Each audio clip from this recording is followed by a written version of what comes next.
добро е што се слушаат со премиерот, ако е тоа во интерес на граѓаните. Ама се поставува прашањето, а посебно сега и во контекст на овие предлог закони кои што се денес во собрание, а имајќи ги предвид и огромниот број јавувања и реакции на граѓани од Паланка и регионот, и на граѓански организации кои што работат таму, кои што се сериозно загрижени за своето здравје, за здравјето на децата кои што таму живеат.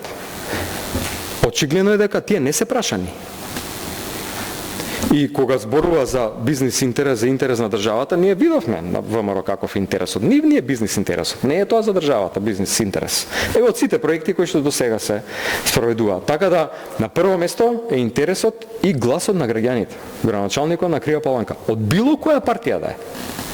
И ние на овој начин ќе реагираме за таква иницијатива во било кој град, без разлика дали е градоначалникот од СДСМ или од ВМРО или од некоја друга партија. Даваме подршка на барањата на граѓаните. Тие и нивниот глас треба да биде приоритет.